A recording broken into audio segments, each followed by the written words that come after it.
नमस्कार, आपका स्वागत है हमारे YouTube चैनल एजुकेशनल अजय पर। हम इस गणित के आधार की सीरीज में लेके आए हैं आज पार्ट 5। इसमें छोटे छोटे पॉइंट बताएंगे जिससे कि आपको गणित में आसानी होगी। पॉइंट नंबर 29, 28 पॉइंट हम लोग पढ़ चुके हैं गणित के आधार में। वो छोटे छोटे पॉइंट अगर आप ध्यान में रखते हैं, उसको नोट्स बनाते हैं, तो आप बिल्कुल गणित में कहीं भी प्लस माइनस के चिन्ह में या घातों के गुणा में, चर अचर के गुणा भाग में परेशानी नहीं होगी, बिल्कुल आसानी से कर लेंगे। पॉइंट नंबर 29 है, जब जैसे कि एक ही चर को कोष्ठक के अंदर रखें, एक ही चर है एक्स को कोष्ठक के अंदर रखा हमने, ऊपर के घात लगाएं तथा कोष्ठक के ऊपर घात लगाएं तो घात की गुणा हो जाती है। तो क्या होता है, ऐसे में क्या होता है कि कोई चर है उसको घात के अगर कोष्ठक के अंदर रख रहे हैं, जैसे कि x की पावर a है और फिर बाद में कोष्ठक के बाद हमने लगा दिया एक घात लगा दी इसकी, तो क्या होता है कि घातों में गुणा हो जाती है। इसका आंसर हो जाएगा a x की पावर a गुणे b, क्या होगा x की पावर a b, ये इसका आंसर हो जाएगा। इसी प्रकार अगर ऐसा लिखा हुआ है तो y की पावर क्या हो जाएगी, 2 और 3 की गुणा 6 हो जाएगी, ये इसका आंसर हो जाएगा। इसी प्रकार z की पावर a को 5, 5 एकम 5। इस पॉइंट से हमको ये पता चलता है कि अगर एक बार दोबारा बता रहे हैं, इस पॉइंट से हमको ये पता चलता है कि y की पावर, x की पावर, z की पावर, 3 एग्जाम्पल हमने दिए हैं। अगर ब्रैकेट के अंदर लिखा हुआ है, इस तरह ब्रैकेट के बाहर भी कोई घात है तो दोनों घातों में गुणा हो जाती है। एक पॉइंट ये देते हैं कि जिसे लिखा हुआ है p की पावर 0 गुणे 5, ये लिखा हुआ है, तो क्या हो जाएगा, p की पावर 0 ही हो जाएगा। p की पावर 0 होगा तो इसका आंसर कितना होगा, 1 होता है। जिसकी पावर 0 होता है उसका आंसर 1 होता है। तो हम बढ़ते हैं अपने अगले पॉइंट नंबर 30 कि असमान घातों वाले चरों का जोड़ घटाना नहीं किया जा सकता है। असमान घात जैसे कि x की पावर 5, 2, 3 ये असमान घात हैं, एक समान घात नहीं है, तो इनका जोड़ घटाना नहीं किया जा सकता। जैसे कि ये लिखा हुआ है तो इसको यही लिखेंगे, x की power 5 plus x square plus x की पावर 3, इसको यही लिखेंगे। ये लिखा हुआ है x की पावर a प्लस एक्स की power p plus x square, इसको यही रहने देंगे। इसका आंसर चेंज नहीं होगा। अगर समान घात होती तो चेंज हो जाता, x की पावर 9 माइनस एक्स की पावर 3, तो यही रहेगा x की पावर 9 माइनस एक्स की पावर 3। क्योंकि घातें हमारी असमान हैं, इस वजह से घटाना जोड़ नहीं हो पा रहा। अगर ऐसा होता कि 2x की पावर 2 माइनस एक्स की पावर 2, अगर ये होता, ये हम अलग से बता रहे हैं, इसमें नहीं है। अगर ये होता तो क्या कर सकते हैं, 2x स्क्वायर घाते सेम है तो घट जाएगा, क्या होता हमारा x स्क्वायर बचता है, 2x स्क्वायर में से x स्क्वायर घट जाता। लेकिन अगर घाते सेम नहीं है तो ये जोड़ घटाना नहीं होता, ऐसे ही रहेगा। अपने अगले पॉइंट नंबर 31 को देखते हैं। पॉइंट नंबर 31 है, कोष्ठक के बाहर लिखे हुए चर को गुणा में माना जाता है यदि कोष्ठक और चर के मध्य कोई चिन्ह न लगा हो। हाँ, कोष्ठक और चर के मध्य, जैसे कोष्ठक है ये और चर है ये, इसके बीच कोई चिन्ह नहीं लगा है तो ये क्या माना जाएगा कि गुणा में है। x गुणे y square plus z square ये माना जाता है। अगर चिन्ह लगा हुआ है तो इसका चिन्ह ऐसे ही लिखा रहेंगे, x plus y square plus z square plus p, इसका आंसर यही रहेगा। लेकिन अगर कोष्ठक के बाहर चर लिखा हुआ है और कोष्ठक और चर के बीच कोई भी चिन्ह नहीं लगा हुआ, जैसे कि इस वाले में देख रहे हैं आप, तो गुणा हो जाती है। तो इस वाले चर से इसकी गुणा होगी तो एक्स वाई स्क्वायर होगा प्लस ये चिन्ह लगेगा, फिर इसकी और इसकी गुणा होगी तो एक्स जेड स्क्वायर होगा, तब पूरा इसका आंसर ये हो जाएगा। हमको विश्वास है कि आप लोगों को ये पॉइंट समझ में आ रहे होंगे। तो अगले पॉइंट की तरफ बढ़ते हैं। अगला पॉइंट है कोष्ठक। हम लोग चर अचर पढ़ चुके हैं। उसके बाद आता है कोष्ठक। कोष्ठक क्या होता है कि ये जैसे कि तीन कोष्ठक होते हैं। छोटा कोष्ठक, इसका चिन्ह ये होता है, इसके बीच में कोई भी चीज़ लिखी हुई जैसे कि x प्लस वाई लिखा हुआ है तो ये छोटे कोष्ठक में माना जाता है। अगर यही x प्लस वाई हमारा महिला कोष्ठक के अंदर लिखा हुआ है तो इस वाले चिन्ह को महिला कोष्ठक कहते हैं, दोनों तरफ से बंद है। बड़ा कोष्ठक ये वाला होता है। कोष्ठक का काम होता है संख्याओं को अलग करना, ये काम होता है, एक संख्या को दूसरी संख्या से अलग करना।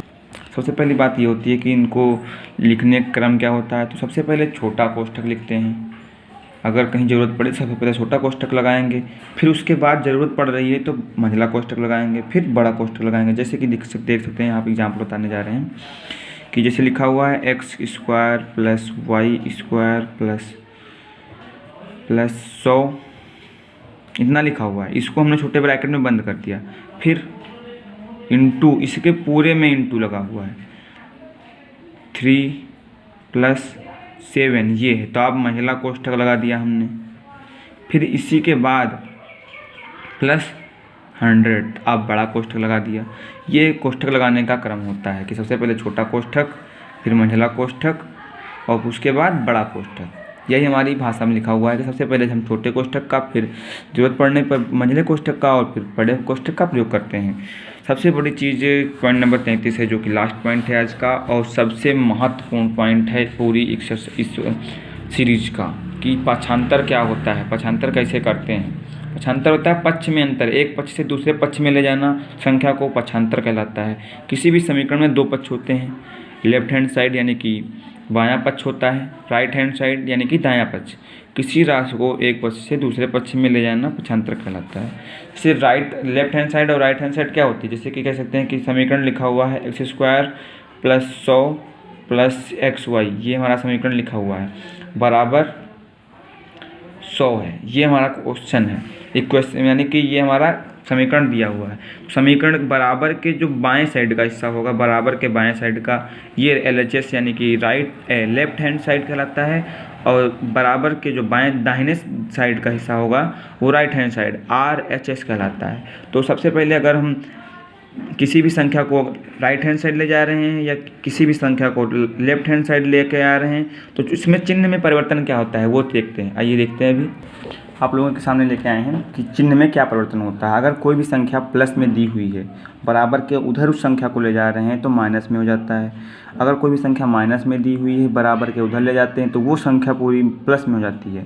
कोई संख्या गुणे में दी हुई तो भाग में हो जाती है, भाग में दी हुई है तो गुणे में हो जाती है।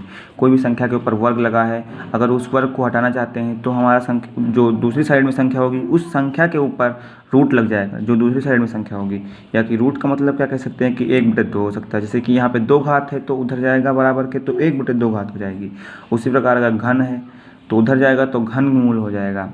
अगर 3y³ है बराबर इस रूट y³ को हम हटाना चाह रहे हैं, बराबर के उधर ले जाना चाह रहे हैं ज़रूरत पड़ने पर, तो उधर 1/3 घात हो जाती है। यही वर्ग पक्षांतर कहलाता है। अगर वर्गमूल है तो वर्ग हो जाएगा। एग्जाम्पल नंबर फर्स्ट है कि p² + 100 = 0। ये हमारा इक्वेशन यानी कि समीकरण दिया हुआ है। इसमें अगर p² की वैल्यू ज्ञात करनी होगी तो सबसे पहले क्या करेंगे, 100 को हम बराबर के उधर ले जाएंगे।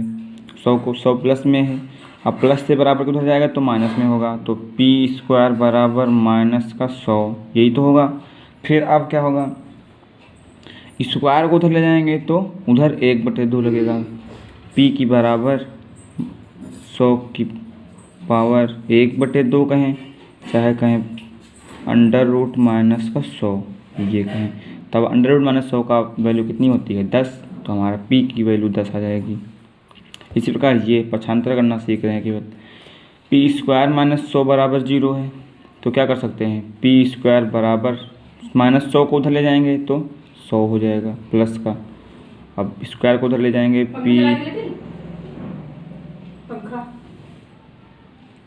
p स्क्वायर को उधर ले जाएंगे तो हमारा हो जाएगा 100 का √ लग जाएगा, तो p बराबर हमारा इससे भी 10 आएगा। ये पक्षांतर करना है। इसी प्रकार एग्जाम्पल नंबर थर्ड है 2p² + 100 = 0। तो इसमें क्या कर सकते हैं कि सबसे पहले 100 को ले जाएंगे बराबर के उधर, p का वैल्यू निकालनी है हमको, तो 2p² बराबर -100 हो जाएगा। अब दो गुणे में है उधर जाएगा भाग में हो जाएगा, p² बराबर क्या हो जाएगा, -100/2, तो क्या होगा -50। तो p बराबर क्या हो जाएगा, √50, क्योंकि स्क्वायर से उधर ले जाएंगे तो ये √ में बदल जाएगा पक्षांतर में। इसी प्रकार इसका पक्षांतर करना है, p² /100 माइनस का 2 है, उसको बराबर के उधर ले जाएंगे राइट हैंड साइड में, तो ये प्लस का 2 हो जाएगा, प्लस का 2 हो गया। अब p² बराबर क्या हो जाएगा, 2, अब ये बटे यानी कि भाग में है उधर जाएगा तो गुणे में हो जाएगा, 2 × 100, तो p² बराबर क्या हो जाएगा, 200। इसी प्रकार p की वैल्यू भी ज्ञात कर सकते हैं, p की वैल्यू हो जाएगी √200। ये हमारा पक्षांतर। इस प्रकार 5th नंबर एग्जाम्पल है, एग्जाम्पल 5th, p² बराबर 100 है, तो इसमें हमको केवल वर्ग और वर्गमूल देखना है। तो p² है उधर जाएगा तो 100 की पावर 1/2 कर सकते हैं, या कह सकते हैं कि 100 का अंडर रूट रूट, तो 100 का रूट कितना होता है?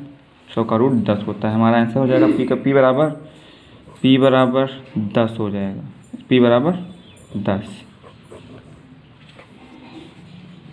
इसी प्रकार थर्ड है लास्ट एग्जाम्पल कि अगर हमको पी क्यूब बराबर 27 दिया हुआ घन, इधर घन है तो उधर जाएगा घनमूल हो जाएगा, तो पी बराबर अंडर रूट 27 का 3, या इसको क्या लिख सकते हैं 27 की पावर 1/3, 27 की पावर 1/3, 27 का घनमूल कितना होगा? 27 का घनमूल होता है 3, 3 गुणे 3 गुणे 3, 3 तिया 9, 3 27 होता है।